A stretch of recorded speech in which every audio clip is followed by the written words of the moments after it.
Hello? Did something go wrong?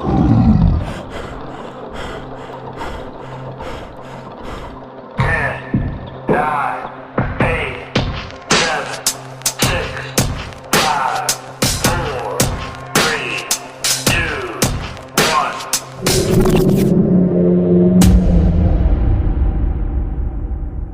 1. Soma is a game released in 2015 by Frictional Games. It's a horror game styled after the masterpiece Amnesia, which is a good thing, right? Especially seeing as it's written and produced by the same developers who not so long ago made Amnesia. For the time, it seemed so with common sense, calling it a philosophical science fiction horror masterpiece. Follow alongside IGN's rating of an 8.1 and Google reviewers giving it a 9.6 out of 10. But can it still hold up to 2023 standards? That's what I set out to find out for myself, playing it with no previous knowledge of general reviews or story. There are 3 key things to every video game: story, graphics, and gameplay. From reviews based on Steam, it seems Soma has it all. However, I think they missed out on key details that swing the balance of this review. Starting off with performing graphics, Soma is locked natively at 60 frames and 1080p. However, in my personal testing on PS5 and Xbox Series S, it was seeing around 30 frames, which isn't a deal breaker for me, but noticeable nonetheless. However, a more precedented issue is there's considerable stuttering and tearing throughout my gameplay of Soma. This definitely negatively affected my perspective of the game and broke the immersion of Soma. While this could be a port issue from PS4 to PS5 or Xbox One to Xbox Series S, I believe that this is actually an issue within the game. This is because users as far back as 2015 reported experiencing the same issues. However, back in 2015, most of these reviews were brushed off as user errors from unqualified hardware. Moving on to visual graphics. As previously stated, Soma is natively 1080p locked. This is a game default, which, with a more basic graphic style that was chosen by the developers, I believe that this is an adequate resolution in 2023.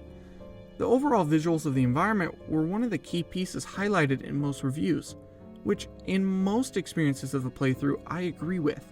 However, some of my experiences, it was just too dark or just plain unseeable. It never felt like I was in a vast sea or a high-tech facility. Often, it just felt like I was in a dark tunnel everywhere I went. This resulted in the immersion for me being broken time after time. However, in some areas it worked well to show a crushing weight of dark or add more to the horror feel. Now that I've kind of went over the graphics, I wanted to quickly summarize how I'll be scoring the game out of 10. As described in the intro, there are 3 parts to my analysis: graphics, gameplay, and story. So this will be divided into categories of 3.33 points possible for each category, with an added 0.01 to story, equaling an even 10 points possible. Now, for scoring of the graphics, I'm splitting my score into 2 sections for the 2 categories I covered. The performance score I'm giving a 0.5 as the game ran, but not to specs as advertised and for the stuttering issues I experienced. Now to visuals, I'm giving an even 1 point as the environments were good, but like said, lacking at times. This gives us a total of 1.5 out of 3.33 points. Moving on to gameplay, this is another key part to any game. Soma had this to its advantage with Amnesia being a pioneer in the field of interactables, which Soma kept the pace of. However, in today's day and age of games, it's getting kinda stale. Following this, objectives of the game got old fast, as the entire game you're just finding an alternate route to another alternate route. In some experiences, this was happening almost 3 to 4 times in an encounter. This inability to think of other interactions limiting progress is very lazy writing and hinders the overall experience. Last key part of the gameplay was movement. The movement overall wasn't terrible, but it felt very clunky and just slow everywhere.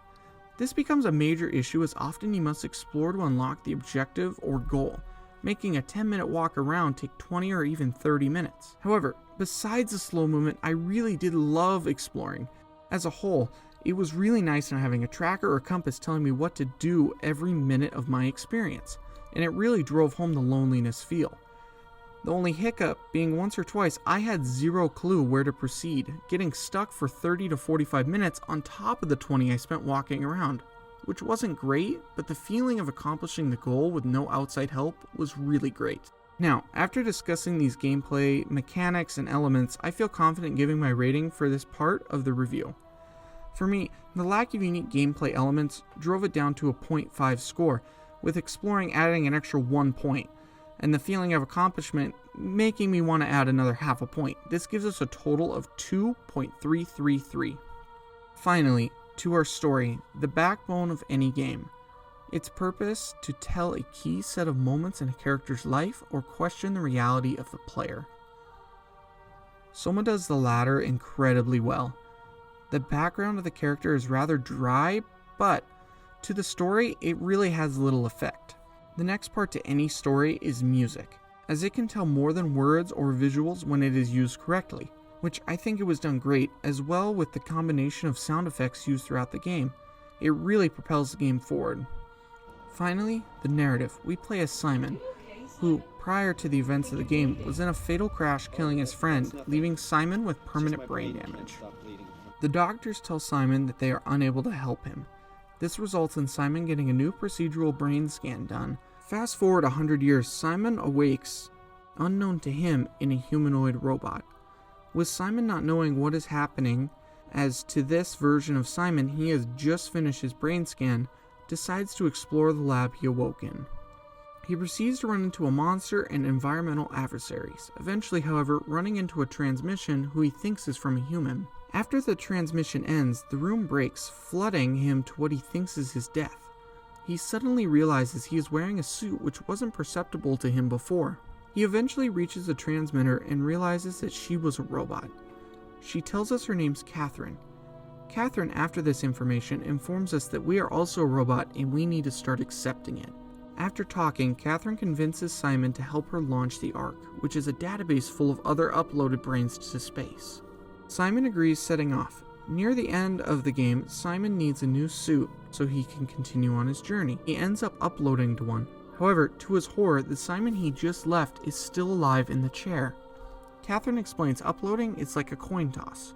You could be the version uploaded or the one in the chair. Reaching the end of the game, Simon barely uploads to the Ark, only to be met with horror that he is the version in the chair, not in the Ark. The game then ends with Simon accidentally overloading Catherine, leaving him alone forever. This overall story of Soma challenges the player to understand what makes humans.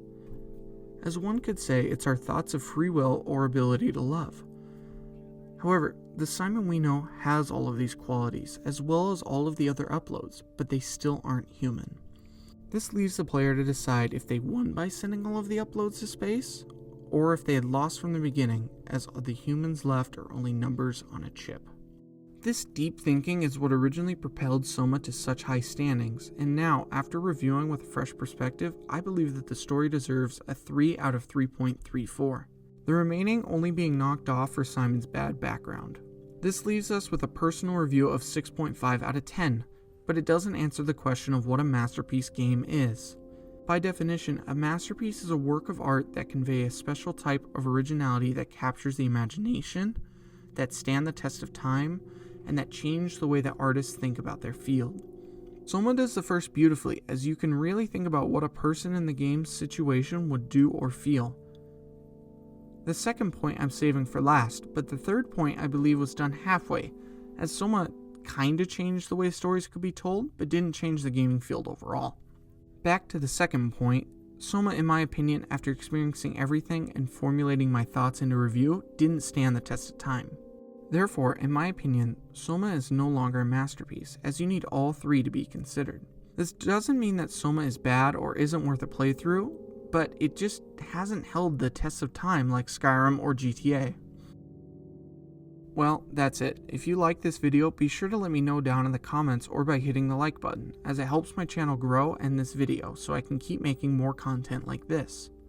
If you want to see more Soma, be sure to click the video right here. This will be my first-hand funny moments and experiences throughout the game.